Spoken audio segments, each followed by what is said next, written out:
지난 시즌 공개 이후에 법적인 송사에 시달리시기도 하고 이제 뭐 방송금지가 처분은 물론 성폭력 처벌법으로 성취되기도 하셨잖아요. 또 사례 협박을 받으셨다는 말씀도 하셨고요.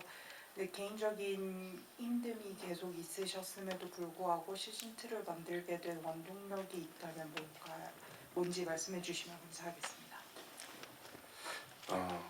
결국에는 약속 때문이었어요. 저도 이 고민을 무척 많이 해봤습니다. 근데 이걸 정말 내가 왜 해야 되는 걸까? 라는 고민 많이 하게 되죠. 그리고 제가 얼마 전에 이제 만든 편집을 다 끝내고 여유가 생겼을 때 지난 1년 동안 제가 피의자로, 그러니까 고소를 당해서 대한민국 검찰에 등록이 되어 있는 제 사건이 몇 건이 있는지를 확인해 봤어요. 2년 전도 아니고 딱 1년 동안에 6건의 사건에 제 이름이 피의자로 적시가 되어 있더라고요. 한 번은 저희 아내와 제가 얘기 나누는 걸 듣고 아빠 감옥 가? 라는 말을 한 적이 있었어요. 그때 정말 마음이 무너지듯이 아팠고. 근데 제가 그럼에도 불구하고 이것을 그냥 버텨야 되겠다라고 생각을 했던 건 다름 아니라 저를 믿고 그리고 저희 팀을 믿고 카메라 앞에 서서 이야기를 해주신 많은 분들과의 약속 때문이었습니다. 그 중에 한 분은 자기 아들이 자기가 어떤 일을 겪었는지를 듣게 되는 것이 너무 겁난다고 얘기하셨어요. 그럼에도 불구하고 저에게 나와서 자신이 겪어야만 했던 정말 지옥과도 같은 삶을 증언해 주셨어요.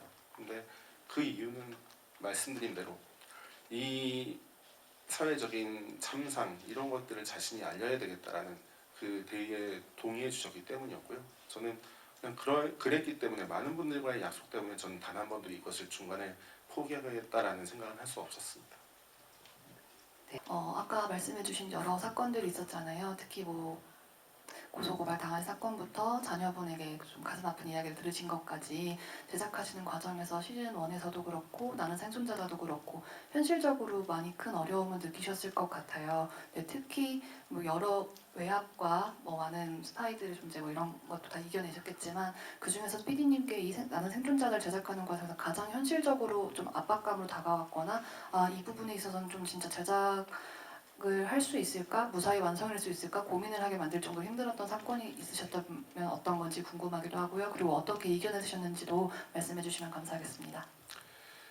시즌 2를 시작할 때 저희 아내한테 시즌 2 만들 계획이 없다라고 얘기를 하고서는 뒤에서 이거를 취재를 시작하고 그러고 있던 상황이어서 네. 그래서 저희 집에서는 제가 그걸 만들고 있다는 사실을 모르고 있었어요. 그랬는데 어느 날 아침에 흥신소 대표라는 분으로부터 전화 한 통을 받게 돼요. 받았고 그 내용은 이제 본편에 들어가게 되는데요.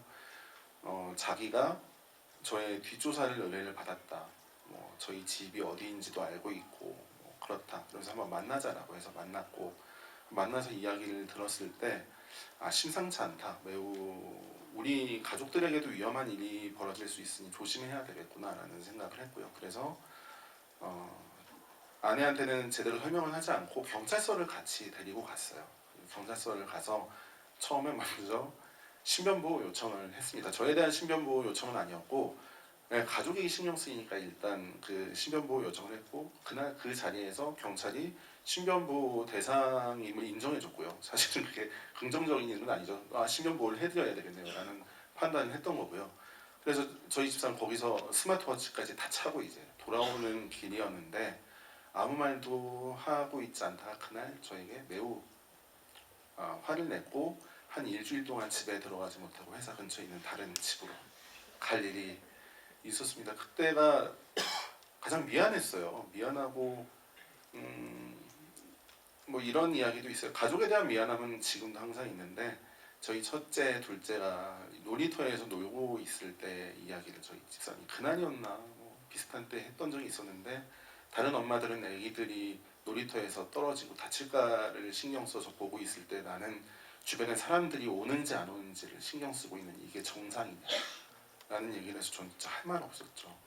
근데 그런 가족들의 희생을 제 일이라고 그렇게 강요를 해야 되는 것인가 고민은 됐지만 그럴 때마다 저희 아이들이 나중에 컸을 때 아빠가 했던 것들이 의미 없지 않았다라는 판단을 해줄 거라고 생각을 합니다. 실제로 저희 아들이 이제 초등학교 1학년인데 아빠가 만든 거 나온다던데 언제 볼 수 있냐라는 얘기를 자주 물어봐요. 그래서 한 10년 후에 볼 수 있다라고 얘기를 해주고 있고요.